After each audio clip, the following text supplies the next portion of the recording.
webinar is organized in collaboration with the Maine Farmland Trust. As you may be aware, MFT has just released the second edition of Cultivating Maine's Agricultural Future, a policy and planning guide for towns. This is a highly recommended reference guide, and I'm very pleased to have Thatcher Carter here. He's the Municipal Policy Associate from MFT. And he will talk a little bit more about the guide after the panel discussion. I also wanted to note that this webinar is a part of educational materials and awareness work that Grow Smart Maine is doing as part of our partnership with the American Farmland Trust. This is a cooperation around planning for agriculture. We will post the link to the MFT, the new guide from Maine Farmland Trust, as well as Grow Smart Maine's Planning for Agriculture toolbox. We'll post that in the chat so that you will have it available well throughout and after the webinar. I also want to thank Grow Smart Maine's sponsor for this webinar, Kennebec Savings Bank. And then Joe, do you want to do a little logistics orientation? Yeah, hi everybody. My name is Joe Oliva. I do communications outreach here at Grow Smart Maine. I just wanted to run through some logistics stuff real quick at the top. So today we have our 4 panelists. I'm going to go off of the pinned view here pretty soon, so it will just be the 3 panelists and heralds on pins, which is a view that you can get to if you click on the top right and you go to speaker. You'll just see the 4 of them. For the audience, we ask that you folks stay on mute, and if you have questions throughout the conversation, please feel free to throw them in the chat. We'll have a question and answer period after we get through some of the questions that we have prepared for the panelists. At the end of the call here, I will also be posting a survey in the chat just to see how you all felt about it. And there will be a recording and follow-up email the next day, so tomorrow, again, with the survey in case you missed it. As folks here are talking about different things, or there are different kind of news articles or whatnot that pop up through the conversation, I'll do my best to throw those links in the chat as well. However, if I missed anything or there are additional links that come after our conversation, I'm more than happy to put those in an email as well. So with that said, I'm going to take myself off pin. I'm going to throw myself on mute, and we can get to the good stuff. Thank you. Thank you, Joe. Before I introduce the panelists, I just kind of wanted to do a little scene setting here, just to kind of get into what this webinar is about and what motivated this webinar. And I'm sure, as all of you know, Maine is experiencing a housing crisis. I think last year, a recent study by the state of Maine, Maine Housing, the Governor's Office for Policy Innovation and the Future, commissioned a study and that found that basically by the end of the decade, Maine needs 84,000 new homes of different kinds. And I think Maine needs about half of them already. So there's a huge demand for new housing and a huge push for new housing across the state. I think we just had a discussion internally at Grow Smart Maine earlier today, and I think there's 3 regional housing conferences happening just this week in Maine. So a lot of people engaged across the state on addressing the housing crisis. At the same time, a couple of weeks ago, the US Agricultural Census was released for the 2022 results of the Agricultural Census. And in that kind of show that Maine lost approximately 15% of its farmland between 2012 and 2022. And of course, this is particularly concerning because of the way, well, I guess COVID kind of showed us a little bit of that. The global food system is under stress, both from climate change, conflict, etc. And not beyond the food security and the food issue, I mean, farmland and farming is also a key value to Maine's communities. It is one of the defining characteristics of Maine and what makes Maine Maine. I think a good example of that, and kind of seeing how farmland is such an important part of Maine's identity, is is the ongoing discussion around the Gorham connector, which is a very hot topic, these days, and kind of how a lot of the advocacy there is really focused around the Smiling Hill Farm. So the question that we were hoping to address with this webinar is how we can welcome growth that is also supportive of community values such as farming, and how specifically how local communities can promote both farm viability and farmland protection while also enabling housing and growth where it makes sense. So that's let's say, the framing for today's discussion. I wanted to kind of add one last point to that. In Maine, municipal planning is really carried out by local residents, mostly. The people who volunteer in their communities, they care very much for their communities. They also have day jobs. And sometimes those day jobs are farming. And I'm very happy to have a panel here today of what we've taken the liberty to call farmer planners, who's really been very much engaged in their communities on exactly these issues. So without further ado, I'd like to introduce the panelists. First, Kathy Shaw. You may have heard her name. She is a farmer at Valley View Farm in Auburn. She's Auburn's representative at the Maine House of Representatives. She's the chair of Auburn's Natural Products and Agricultural Working Group. I'm really looking forward to hearing from her. There's Jeremy Caston. He's a farm advocate. He's also the chair of Envision Berwick, where he's working on implementing Berwick's comprehensive plan and open space plan. And then finally, but not least, Dave Asmussen. He is farmer at Bluebell Farm in Bodenham. I worked a lot with him over the last year. He's also the chair of the Bodenham Comprehensive Planning Committee, and he's also a very active member of the Bodenham Housing Action Committee. So welcome to the three of you. I'm very happy to have you here.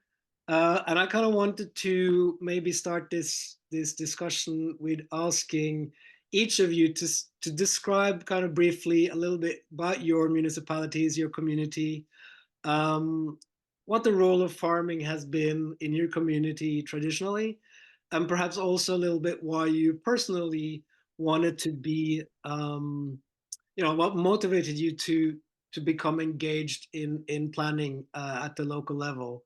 If it was particular coincidence, somebody asked you to join a planning meeting, or if it was a particular issue that kind of motivated you. So I think in the order that kind of introduced, Kathy, can I start with you? Sure can. Thank you ever so much for asking me to attend this afternoon. My background is farming. I grew up in Massachusetts on a farm, and moved to Maine in 1975 and lived on an island for quite a while and farmed and gardened out there, and then moved to North Yarmouth and subsequently found my farm here in Auburn. And I live in an area of Auburn that growth is controlled by a very strict zoning policy that was much stricter 3 years ago. It was implemented in the 60s by planners, actual planners who wanted to limit the growth of Auburn to the core of the city and preserve the very active farms in the outskirts. So rather than allow sprawl, they wanted to concentrate that. And so I consider myself very fortunate to be able to farm and live in this area. And we have seen over the past 6 years a loosening of the zoning restrictions in this area. And I'm more than glad to elaborate on that if anybody is interested. But we are also very fortunate now to have our city planner be very strongly supportive of growth from the inside of the city outward if it has to happen. The new state LD is at 2023 that went into effect. I can never remember the LD numbers, that allows municipalities to increase density, is, I think, an important tool for growth. But we have a lot of land in the downtown core of Auburn that is going to be better suited for growth and community service access than moving it into the outskirts and increasing sprawl in our town. So there you have my spiel. Hallelujah to all of that. Well, thank you, Jeremy. Yeah.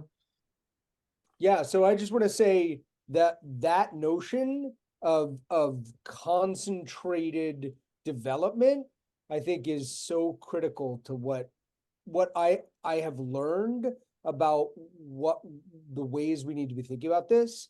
I did not grow up farming. I grew up in the city. I'm from Baltimore. Went to high school with Tupac, so I'm from a fairly urban upbringing. And worked in the entertainment industry on the West Coast for a long time, and started a family, and looked at my wife and said, let's get out of here. Let's make a real life for our kids. And I will say, as a filmmaker, the movie Food Inc. changed my life.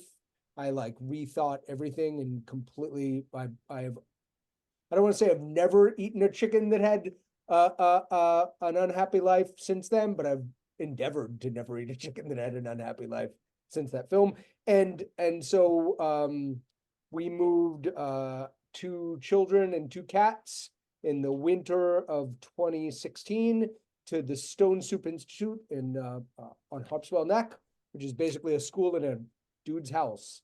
And he taught me to split wood and kill chickens and pigs for meat and grow a garden. And we spent a year with him, and fell in love with this, what my mother-in-law called a dilapidated farm in Berwick.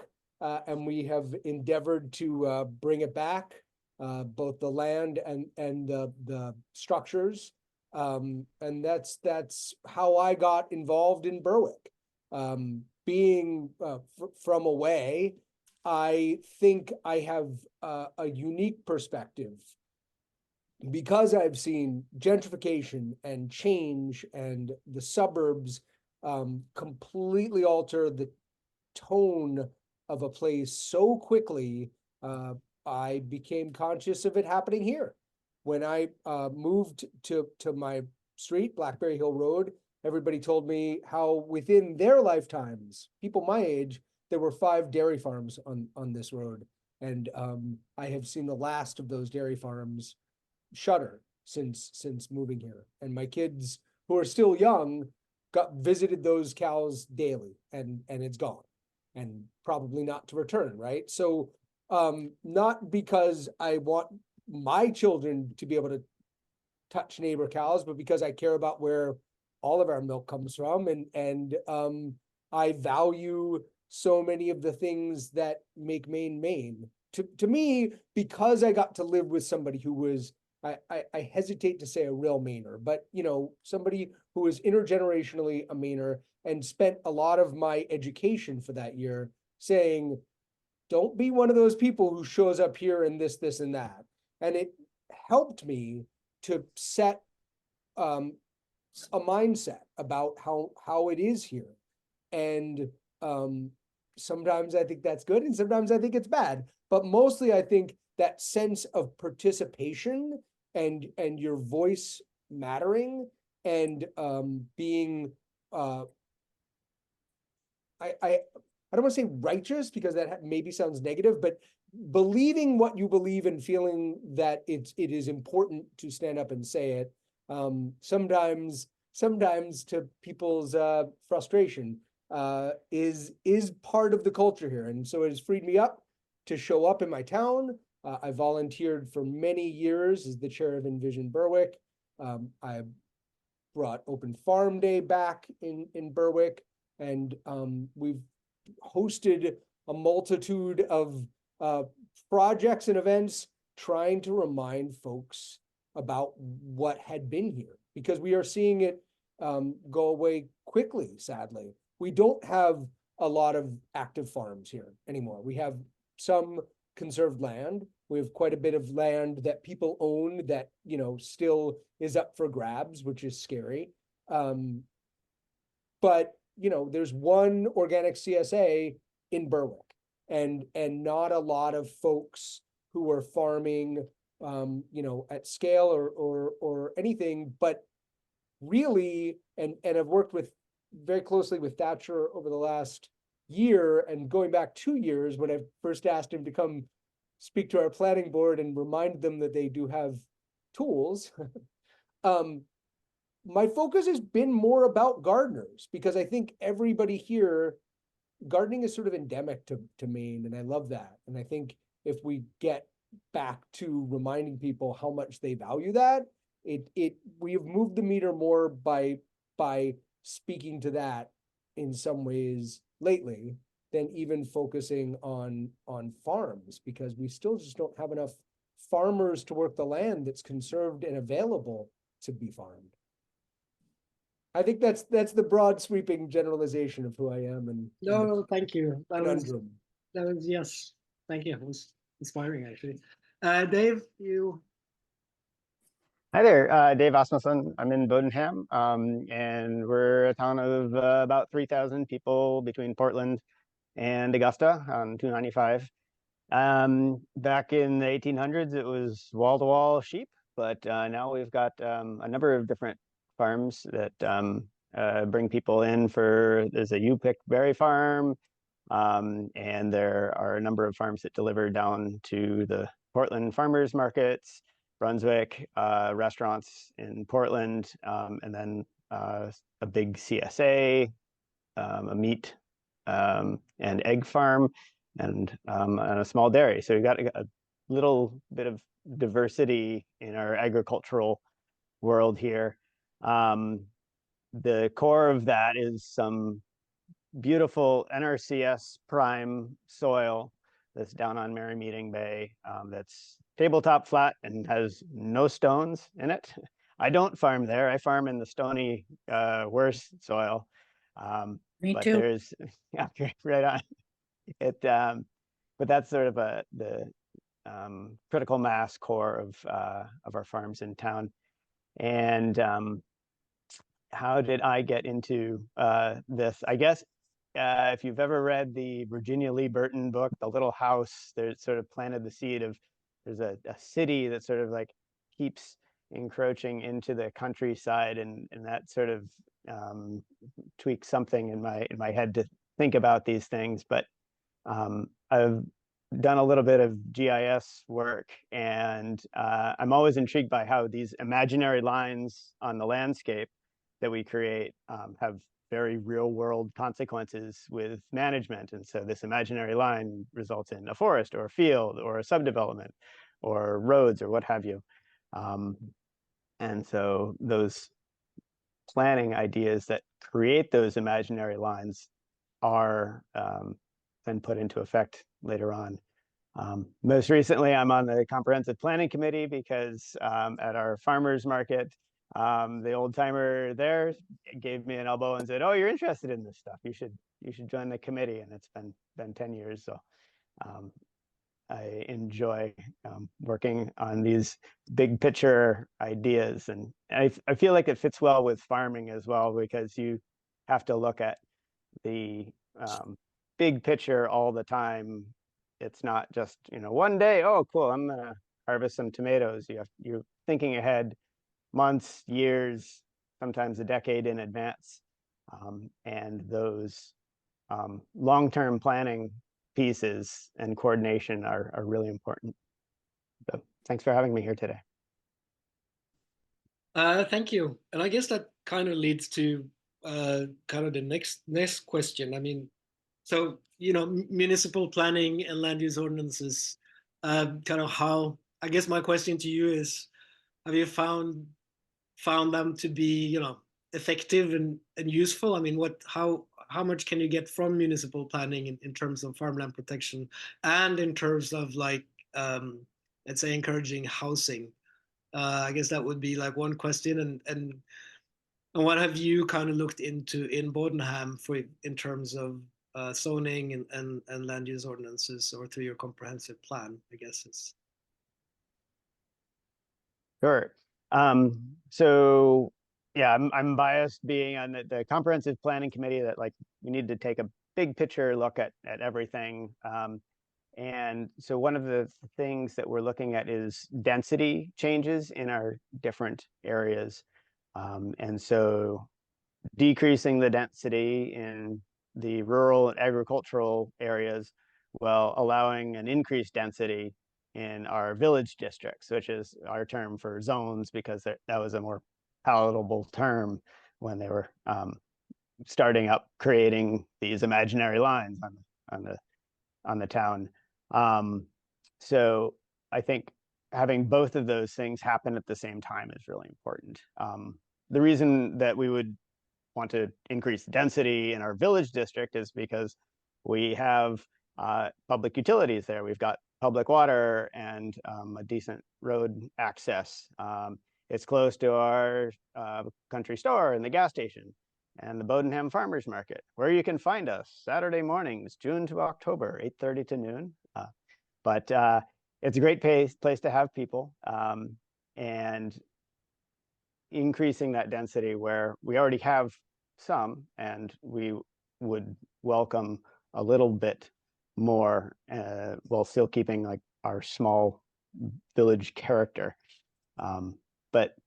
And then decreasing the density for our rural agricultural areas, because farming is natural resource dependent, and it can't be picked up and moved like an office park or a manufacturing facility. You really need to plan around what is available there. And similarly, you don't want to plan for an incompatible use, like something that might be highly polluting, or people be irritated by the sounds and smells of agriculture. So those things have to happen together. Thank Can I you. just say, it just bouncing off that idea, tangentially, maybe a little bit, that we are finding that the notion of people being bothered by the sights and smells and sounds and getting stuck behind a tractor, and those are, we're thinking, useful ways to start to at least establish agricultural corridors in a place with a lot of development pressure, by saying, for example, because we have farms here and because it's going to smell like poop for 2 weeks every spring, maybe you're not going to be able to change that. And that's what it is. So maybe you don't want to put a development right here. Maybe you want to think about shifting it, 3 miles towards downtown. So maybe not exactly germane of what you were saying, but when I got here, was already a mode that a mindset that folks were using, and we found it to be useful because even people who are concerned about pushing development away for economic reasons seem to be able to get their head around that. Thank you. I think that's a great point. And I guess that kind of leads to the next question I actually had for you, Jeremy, and that's like, how do you manage different viewpoints when for example, you're working on implementing the comprehensive plan and open space plan? How do you'll have different people in the community with different interests, different perspectives and values, and so how do you manage that and kind of make people both committed, wanting to contribute, but also being constructive in the process? It's a good question, and I think it's a struggle, is the truth. There are pat answers, like we find the things that we have in common, and I spoke earlier to a sort of sense of what makes Maine Maine, whether that's real or elusive. And I think there are values that people share: a love of nature, recreation, real food, not getting a tomato till August, all of those things are part of being in Maine. But the truth is, it's hard. There are people have very disparate ideas sometimes about what it is to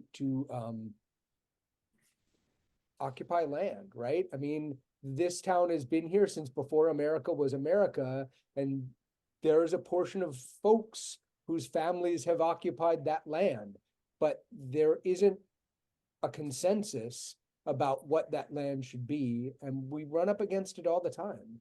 There are people who believe that all money is good money, and I think that trying to educate them has been my approach, but not always successfully.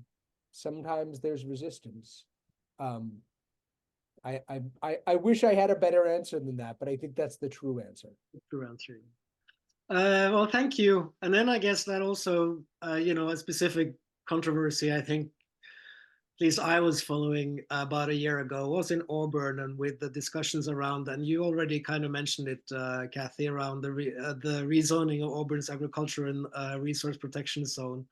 And I was wondering if you already kind of said a little bit, but if you could, consider us planning geeks and tell us a little bit more about what kind of the zoning was before and what was proposed, and what you kind of, where it ended up, and what kind of your perspective on the whole process was. I mean, I know that's a big question, and of course, but yes, please. I'll try not to be too terribly wordy. Our resource protection zone was created in the mid-60s, and it comprised 32,000 acres of land in Auburn. Auburn is a very large, geographically spread out city. We have 200 miles of roads. And over the years, it has been whittled down to just under 18,000 acres of protected land. And some of that is Lake Auburn and the watershed. So the zoning that went into effect in the mid-60s was created by very thoughtful folks who saw the opportunity to conserve the land here. And the zoning that they put into effect was that a landowner, had to create 50% of their income generated from farming related activities. At that time, there were a lot of dairy farms here in this area. And so existing farms were able to continue on, but anybody that wanted to build a new farm had to meet this criteria, which for anybody in a beginning farm situation can be a very difficult task. So there were no new homes really built. And the ones that were built, they gamed the system and farmed for a few years, but were able to build their house and then said, we don't feel like doing it anymore. We've got a house and 10 acres or 20 acres, we're good. That pretty much remained unchanged. It was challenged a few times. The courts overturned the challenge, and so the zoning remained in place. And then about 8 years ago, we had a administration that has been since voted out that really saw this land out where I live and so many other folks live as prime real estate investment. And you can't blame them. It is, but for me, it serves a higher, better purpose as agricultural land, as natural resource protection for our water, our wildlife, snowmobiling, hiking. So we have fought for a number of years, and it really was a fight. There were lots and lots of upsetting meetings with a lot of rhetoric cast around. We would bring facts to the table. They were disputed.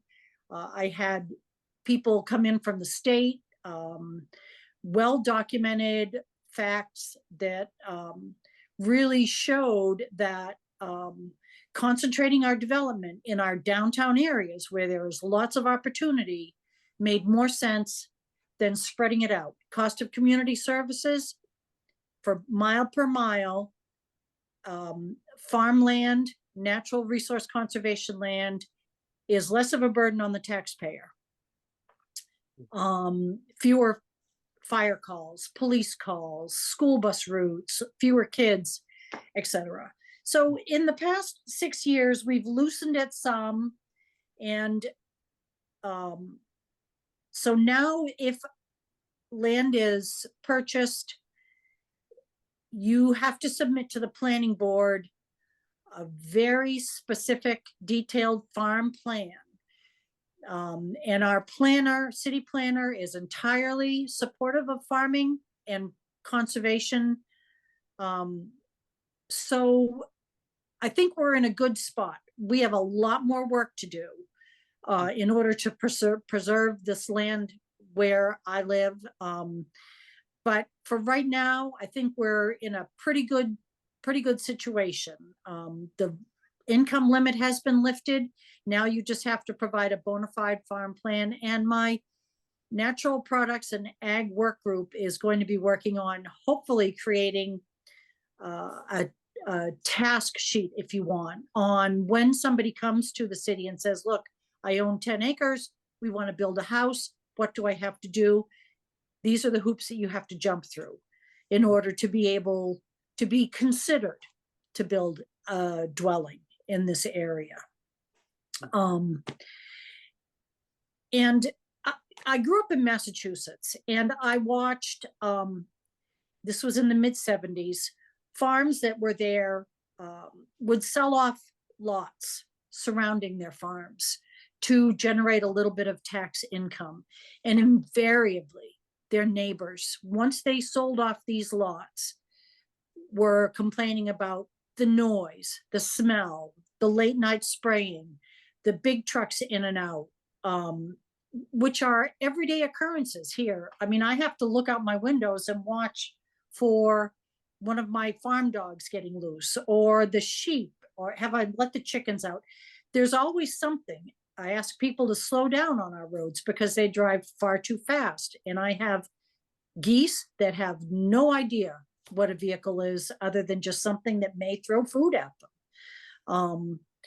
So it takes a lot of thought. And again, as I said earlier, I am not going to back away and apologize for being as conservative on land use as I possibly can be. We're not making any. And once you start putting pavement down and driveways in, that land is done. It's gone. You don't get it back. So, did I answer your question? Kind of long-winded, sorry. Yes, no, that's great. Thank you. You absolutely did. One of the things you mentioned, that you actually mentioned that you are planning a land use forum in I think soon, right? Yeah, April 13th in Auburn. And I was just wondering, that's, I guess, one of the things that maybe be a challenge is when you have these public meetings around land use, and kind of how do you get the right people in the room, or the right groups of people in the room, I guess. To talk about it or to attend? Yeah, to talk about it, and especially if you make decisions about land use is going to affect, a lot of people who might not be in the room, and how do you manage that challenge? So that's, I guess there's maybe not the correct answer to that, but I'd like to know what you've been doing, and maybe what others on the panel have been doing to address that. For me personally, I believe that we need to keep as much community engagement as possible.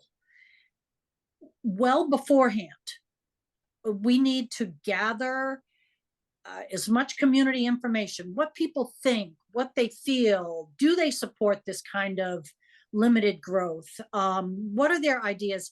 Because frequently, we had last summer, we had meetings once a month at my second farm location. No, once every week for a while.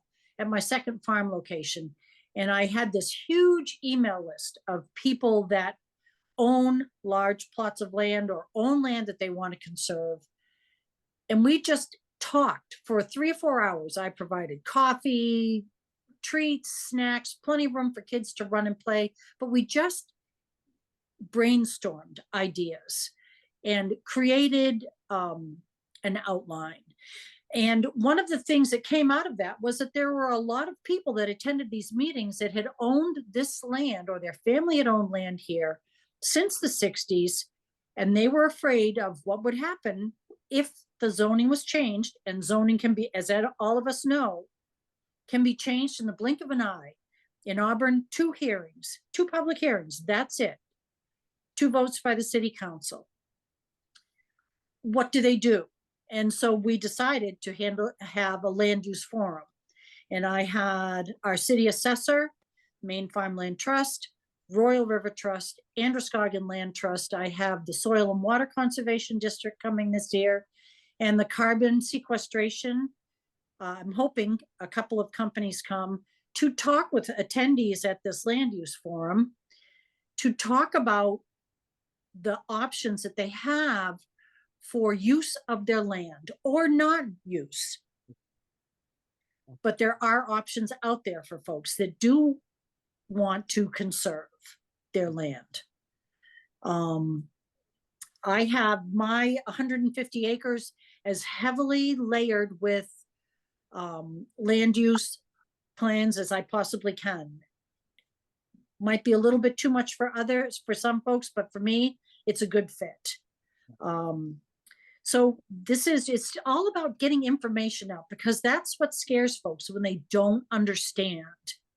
And that creates the controversy that you will see time and time again, with folks being upset or hollering or having meetings that rapidly disintegrate into nothing happening.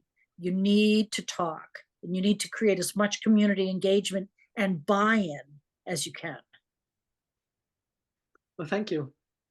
Dave, I wanted to actually ask you, so one of the things with planning is that, you already used the word density a couple of times, for example. Not everybody will immediately know what that means in a kind of a planning context. So one of the things I wanted to ask you, and please others also chime in, is how you make, let's say, planning accessible in, to your community, and translate some of these, accessory dwelling units. It's not immediately understandable. So how do you translate those and make it accessible so that people can actually visualize and understand what you're talking about? If you have any insights or advice, that would be certainly be great. Yeah, sure.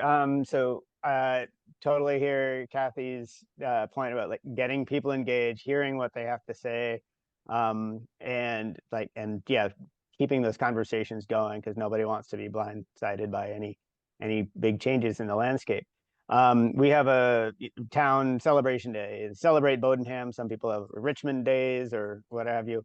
The Comprehensive Planning Committee usually puts out a table to talk about these sorts of things. We've got a big map of town and a big brown sheet of paper taped onto a table with a bunch of markers, and people can write down whatever's on their mind about Bodenham, or maybe we have some prompts about things. What do you like about Bodenham? Like, what's something that you wish we could improve, or whatever.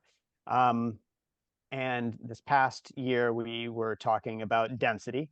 And so we had a big cookie sheet with beans on it. And we talked about how many beans fit on the board. This is inspired by the Grow Smart Maine bean video, which I highly recommend watching. It's talking about one unique tool that we can get into later on. But when you could have, 50 beans in one little spot here, or you could have 50 beans over the entire cookie sheet, that sort of difference, it's still 50 beans on the cookie sheet, but if the 50 beans are here, then this empty area can be used for farming or hunting or snowmobiling, what have you.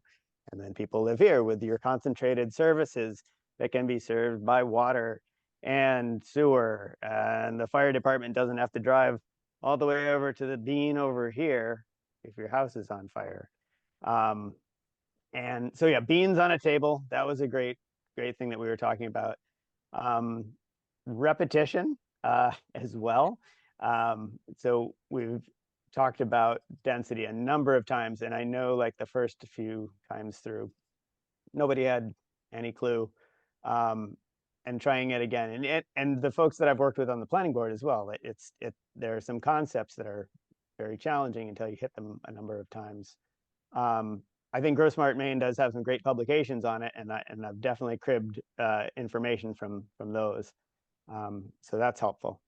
And then at our presentations, having maps on tables. So, because some people don't look at a map of the town, it's just not something that they do, or know where the different zones are, and have that up on a PowerPoint presentation as well, and run through a few different scenarios about where things can go, and have a few like key landmarks in town as you're talking about it. This is where the Green Bridge is, right? Okay, that's where the pub is. Cool. We all know where that is, and kind of get yourself oriented. So I think that's useful.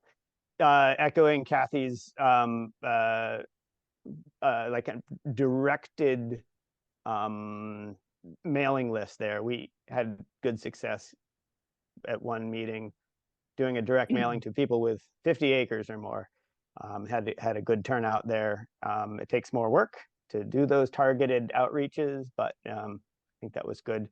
And then we've also had a professional facilitator at some of our meetings as well, to kind of cut off those hot tensions where if the MC is, clearly a farm advocate or clearly a development advocate, this is a neutral person, and he's good at making sure everybody's voices feel heard, and being felt like your voice is heard is really, really important for people to be agreeable. Thank you. It's great. I do love that the bean example. And I guess this is a question to any of you, all and any of you. And I guess one of the best forms of farmland protection is farm viability. So one of the things I guess is what can towns do to support farm viability? And have there been specific things in your towns that have been implemented? I don't know. It could be like eat a local campaign, or establishing a local food market, or I don't know what. Do you have any good examples, things that you have done and that you can recommend to others?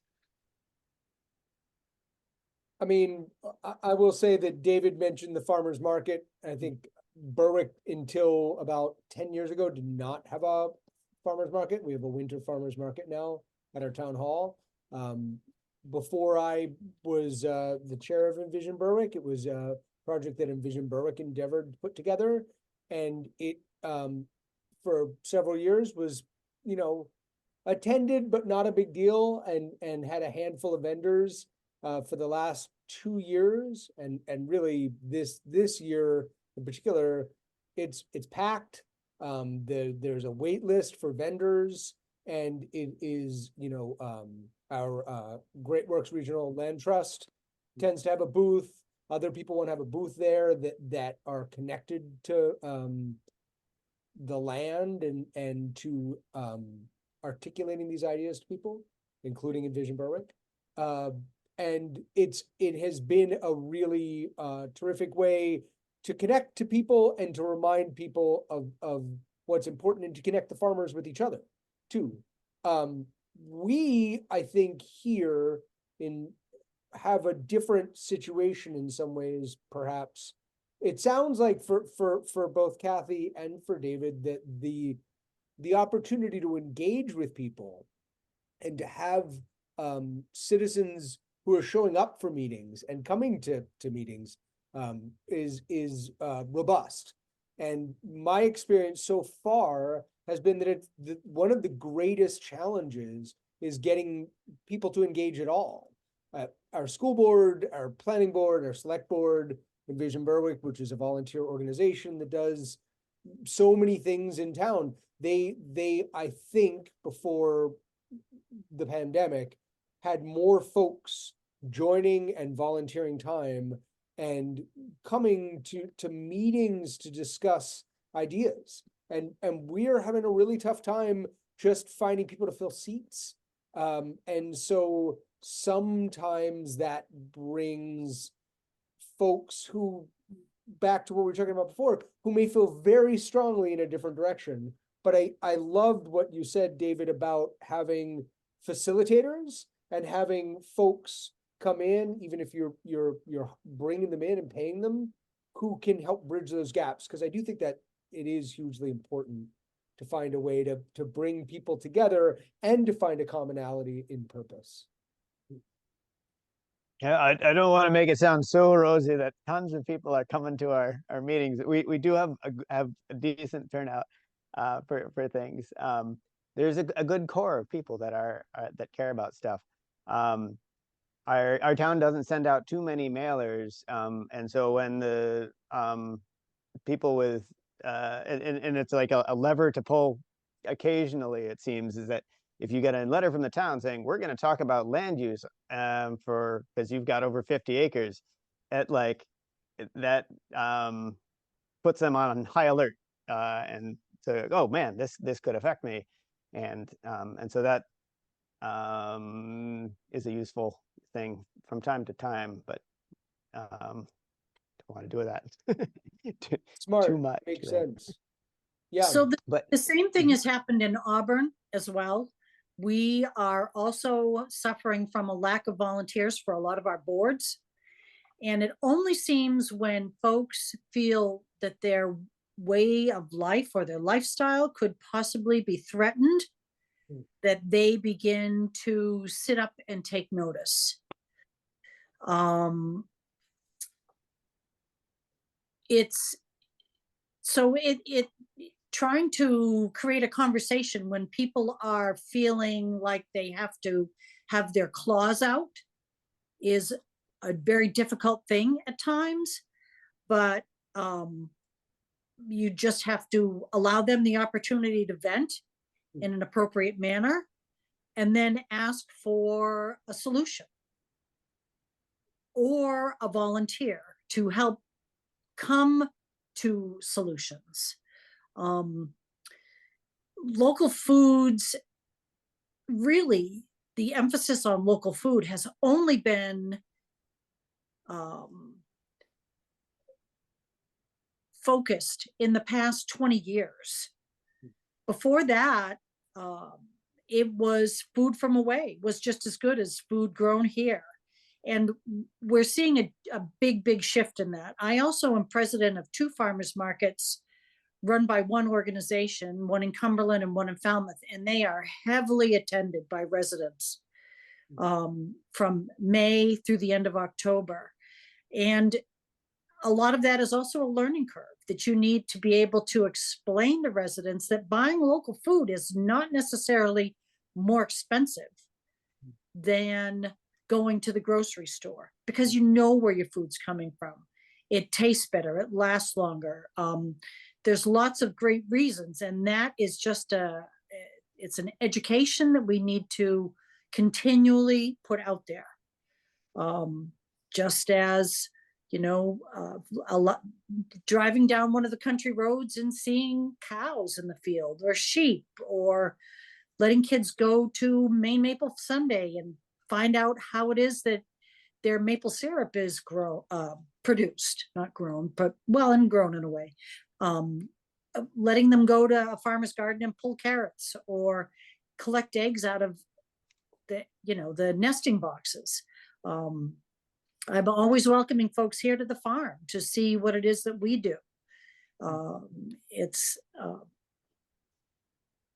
a challenge, and I don't think I'll ever have to just sit back and say, yep, we did it. It's always going to be an ongoing learning experience for everybody involved. think that's great that you've talked about, you know, your identity being connected with the landscape, and when you have challenges to that, it makes you aware. So we've been able to connect with some people about they like to hunt, they like to snowmobile, and you need those big open spaces for that. And then, well, maybe a working farm is not the top priority for somebody. Maybe seeing the big field out on their drive, that is very special. And you can say, well, that view shed is important, and it's connected to the food system as well. We have farm stands in town. We've got a few farm stands and some pretty active farms, like we'll drive our tractors in the town parade and donate to the various, you know, food pantries and soup suppers and such.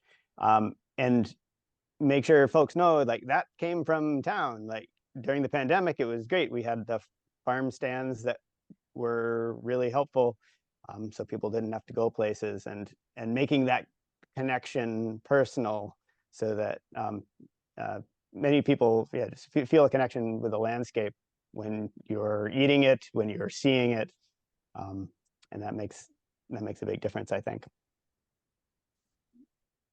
Well, thank you. The next kind of, I guess we're going towards the end here. I kind of wanted to ask a little bit like forward-looking question.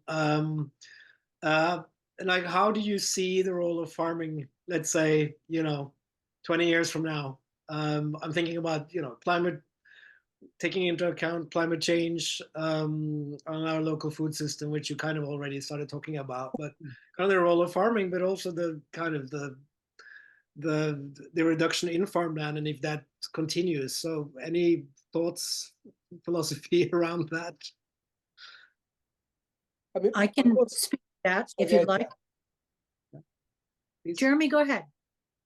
I was just going to say that I mentioned that our CSA around the corner from my home, and that CSA is on conserved land through, I don't think it is through Maine. It might be through Great Works Regional. It might be through Maine Farmland Trust. But regardless, it's a fabulous. He feeds probably 150 families in season, and he's growing on 2 acres basically, with a 3rd acre that he's flipping, right?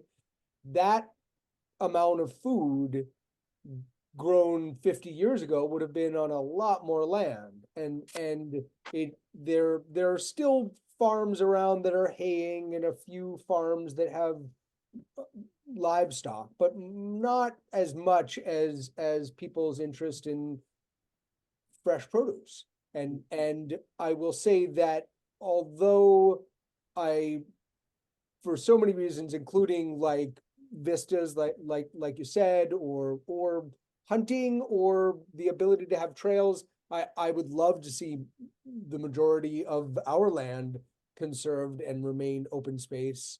I also recognize that farming can happen on a lot less land than it used to, and that there's something reassuring about that. And so though I think there's a lot to be fearful of, I think that is a positive that hopefully will continue. Thank you. Kathy, did you want to add something? Yes, I would. So I am in the state house in the legislature, and one of the goals of this administration is to have 30% of our food in the state grown here in Maine by 2030, 30%. Right now, we import more than 90% of our food into this state. We have 2 egg producing facilities in excess of 2,000 hens in the state. And one of those in Turner is going to be closing down.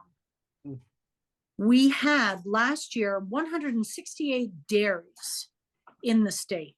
We are now down to 147 milk producing farms. So we all eat every single day. And what better way to create a healthier population than by eating local food? 2 years ago, my husband did an inventory of farm and forest land in Auburn because we had been told repeatedly that this land was doing nothing, did not promote farming in any way. Our city planner says that this is one of the best tools that he has because it provides bona fide information that farming is indeed happening. And land, even if it is growing trees, is not doing nothing. It's providing an important resource, not only for our city, but our state and our global economy. The air that we breathe, the water that we drink. So we need to be very mindful that it can go away very quickly. Somebody had mentioned earlier on that 15% of our land has been lost. And in real numbers, from 2017 to 2022, we have lost 87,000 acres of farmland. So when you talk about percentages, but you actually put it into numbers, that's a scary number. For me, that's frightening. And I'll just keep on doing what we can do as long as I can chase a lamb around. Well, that's good. Thank you. Thank you. I think that's a good closing statement for the panel discussion, I guess. Thank you so much to all three of you. Yeah, it's great it's very insightful and it's great to listen to. I wanted to give the word to Thatcher just to talk a little bit about what Maine Farmland Trust and the new report, and I think some upcoming webinars as well. Thatcher. Yeah, thank you so much, Harold. Hi, everyone. My name is Thatcher Carter. I work with Maine Farmland Trust as the Municipal Policy Associate. Yeah, I wanted to say thank you again so much to GrowSmart for inviting Maine Farmland Trust to collaborate on this webinar. Thank you so much to the panelists for lending your time and insight. That was really robust conversation, and I definitely learned a lot myself. I wanted to start off and just sort of touch on the topic at hand of housing and farming, and it's definitely in the forefront of a lot of the conversations that I'm having with communities and farmers across Maine. From MFT's perspective organizationally, we definitely understand how important it is to find solutions to Maine's housing crisis, particularly solutions that address the need for more affordable housing.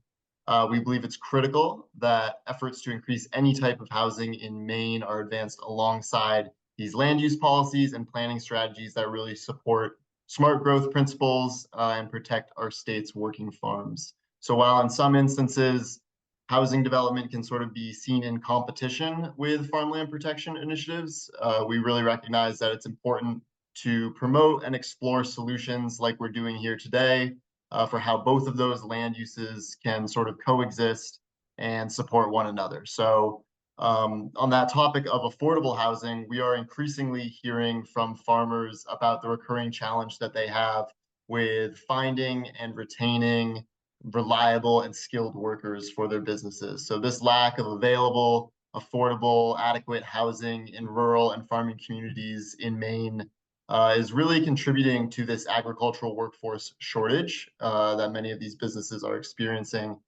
So we recognize that increasing affordable housing development is really an important piece of that puzzle in addressing the farm labor challenges. And in turn, it will also support the state's overall agricultural economy, as well as the economic resilience of these small local communities more broadly. A quick explanation of what Maine Farmland Trust is. We are a member-powered statewide nonprofit organization. We work to protect farmland, support farmers, and advance the future of farming in Maine. And we do that through a variety of different programs and service areas. So we have our farmland protection program, where we act a bit more like a traditional land trust and use conservation easements to help protect farm properties in Maine. We also have a farmland access program. We have a farm business planning program. We also have our policy and research program, and that is the program that I work under, and we also have staff at the federal and state level, and then most recently through me at the municipal level to support farm-friendly policy. So I was hired in 2022, and so far my job has really consisted of two parts.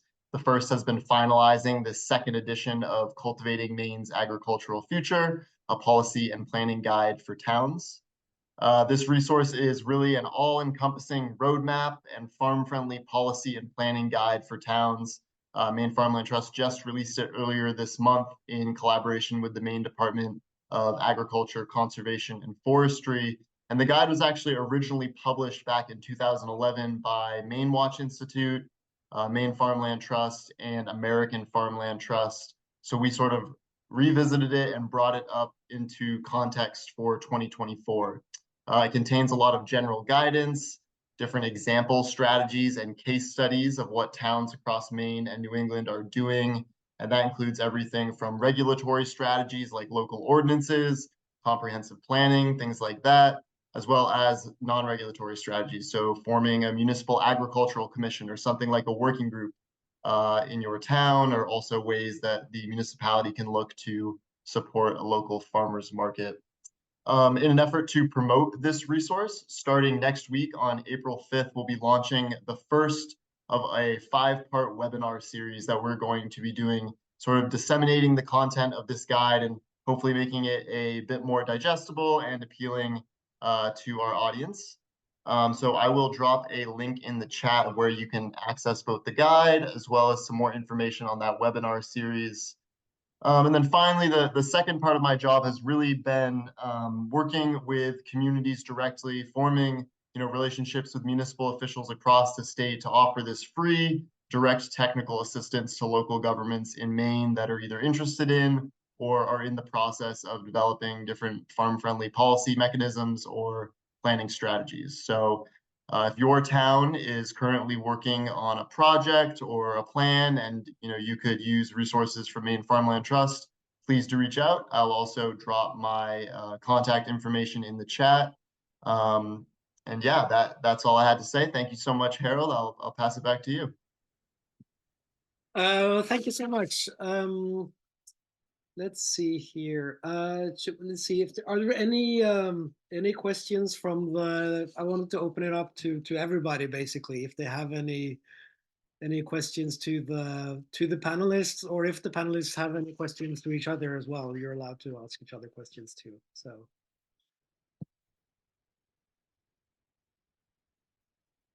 Let's see. Joe, can I ask you to manage the chat there? Yeah.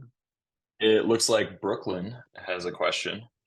What conflicts have you seen between land use / zoning changes with slaughterhouses? Has this been a factor in the shortage of these services in Maine?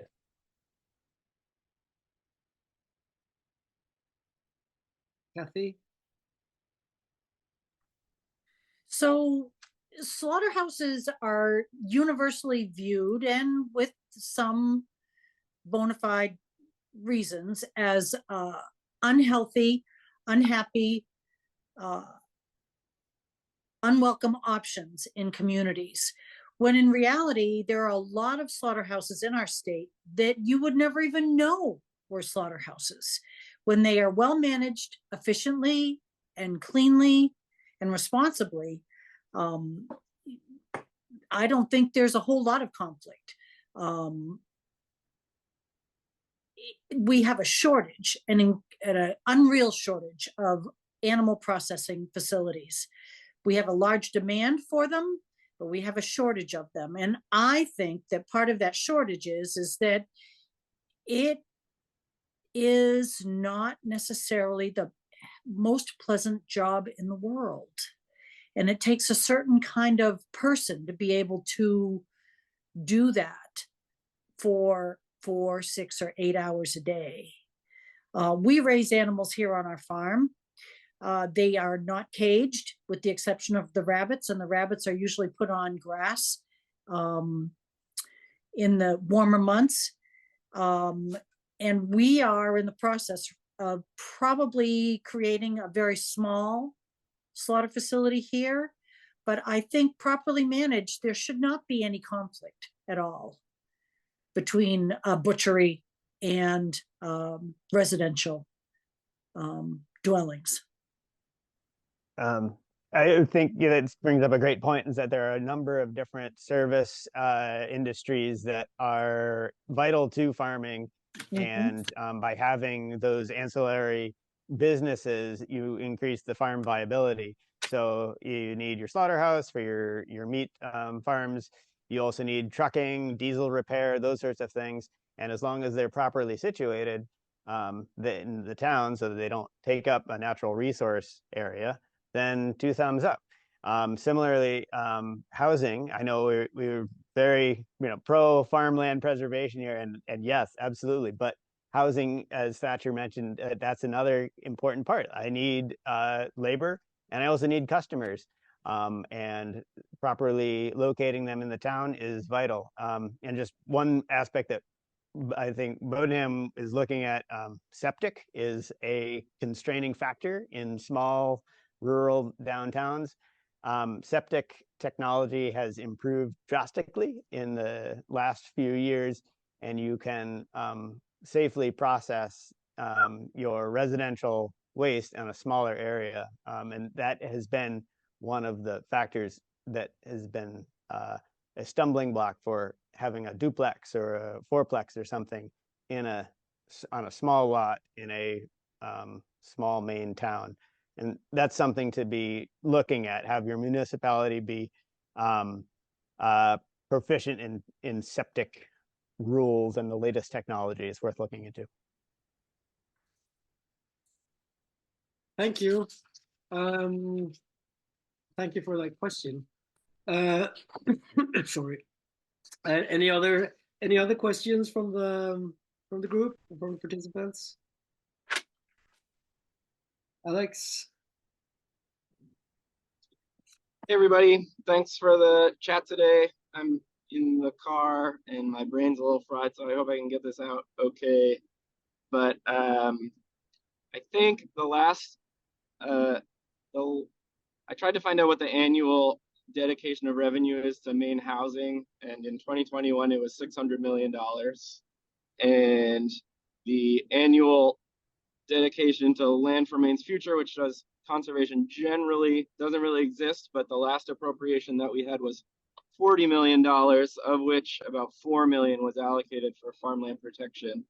So with this like massive disparity in resources and without a comprehensive sort of statewide land use plan, I guess my question is, has anybody seen any successful collaborations between housing developers and housing advocates and farmland protection advocates that have resulted in sort of a more aligned advocacy for dense development versus sprawl into agricultural areas? Are there any rays of hope for building some neat connections moving forward?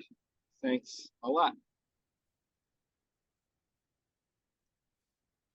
Anybody want to have a crack at that? I just want to mention that in our guide, there is one example of a project that took place in the town of Red Hook, New York, where they combined a land conservation project with a limited development initiative that sold off a few smaller lots for affordable housing. I don't know too many more details about it, but it's I thought it was pretty inspirational and worth looking at. Thatcher, one of the things that when I went back through notes that I had from suggestions you made, I'm sure I'm going to butcher this, so I'll look to you to help articulate it better. But there was the notion of sort of buying credits from farmland to then add density in places where it's where planning would desire it. And is there a term for that? I feel like that's something that you had pitched to us that I've shared and found that people are amenable to it, and seems like it sort of checks that box. Yeah, there's a system that's been set up in the town of Gorham, where they do density transfer fees. And That's- basically, yeah, developers can pay money to the town to build at a higher density in designated growth areas, and the town collects that money and in turn will use it for land conservation initiatives down the line. So yeah, the town of Gorham has been, I think, pretty successful with that. Thanks. I also maybe wanted to mention that I have seen that land trusts are increasingly interested in looking at housing and finding ways to kind of make housing and conservation work together, for affordable housing, for example, through things like limited developments and so on. So I think there is an increasing kind of realization that these two things needs to be considered together, both kind of the housing discussion and the conservation discussion. So so I think there are positive developments there in that sense.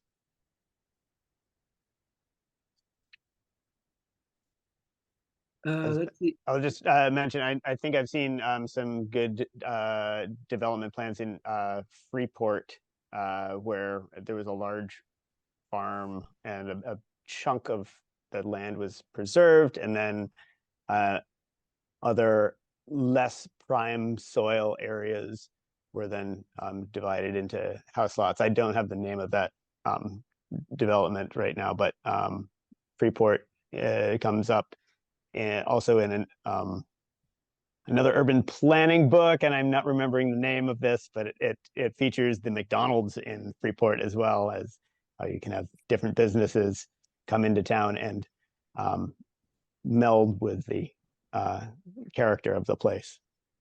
If anybody remembers that, I'd appreciate it. We use that McDonald's as an example probably 10 times a week. It just seems like it's such a go-to for all of us, because it's easy to point to as a successful way of merging something that you may not be thrilled about in your town, but may have a way of fitting in appropriately. It's literally in this textbook. I'll find the name of it. Well, thank you. I see, Julia, you put a, I think I actually thought about that too do you want to mention what you put in the chat there, or should I?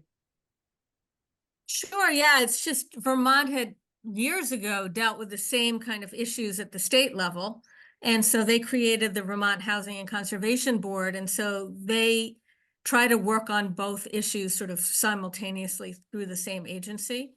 So it's just a model that's worth looking at. And then, you know, also looking at things like transfer of development rights, although that relies on zoning, so that might be tricky, or things like mitigation fees, where you basically ask the developer to pick up the cost of developing high quality farmland and sort of protecting an acre of high quality farmland, or 2 or 3, depending on where it is, for any housing that they build there. So that can incentivize them to build the housing where you want them to, rather than having it sort of sprawling out onto the countryside, because they don't have to pay any fees if they do it in the areas where the community has designated as being sort of, you know, close to community services and good for growth.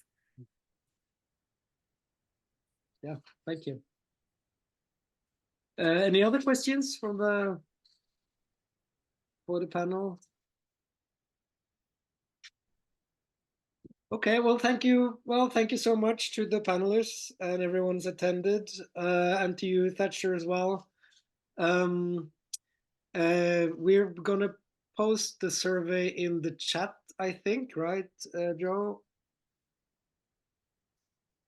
And we will also send around the links. We'll send around an email to everybody who signed up with the links to the resources that's in the chat as well, so you have easy access to it. That, as well as and the webinar will be on our YouTube channel as well.